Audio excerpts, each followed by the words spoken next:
ఈరోజు నేను మళ్ళీ సజ్జ రొట్టెలు చేస్తున్నాను నైట్. అయితే మొన్న చేసినప్పుడు నేను స్టార్టింగ్ నుంచి ఎండింగ్ వరకి ఫుల్ ప్రాసెస్ చూపించలేదు కదా! సో, ఈరోజు చూపిద్దామని స్టార్ట్ చేశాను.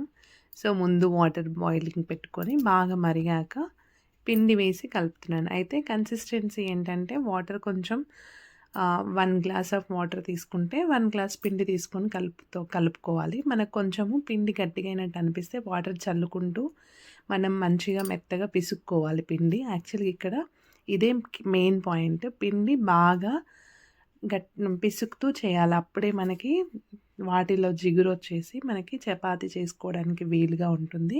లైక్ గోధుమ చపాతీలాగా.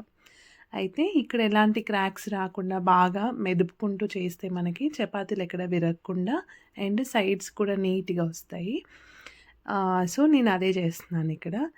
అయితే కొంచెం పిండి చల్లుకుంటూ చేస్తాము. అది కొంచెం చుట్టూ అంతా పడుతుంది. అదొక్కటి కొంచెం ప్రాబ్లమ్ ఉంటుంది అంతే. మనం మళ్ళీ క్లీన్ చేసుకుంటే సరిపోతుంది. కానీ బెస్ట్ వే మంచిగా మనము బాయిల్ చేసి వాటర్‌లో పిండేసి కొంచెం కలిపేసి మూత పెట్టేసి పెట్టుకొని సో, మళ్ళీ మనం పిండిని వేడి తగ్గాక మంచిగా పిసుక్కుంటూ చేసుకుంటే పర్ఫెక్ట్ చపాతీస్ వస్తాయి. బాగా పొంగుతాయి కూడా చపాతీస్. మనం మంచిగా హాట్ బాక్స్‌లో పెట్టుకుంటే మనం తినేంత వరకు కూడా సాఫ్ట్‌గా మెత్తగా ఉంటాయి. అన్ని చపాతీస్ అలాగే చేసుకొని మనము నచ్చిన కర్రీతో తినొచ్చు.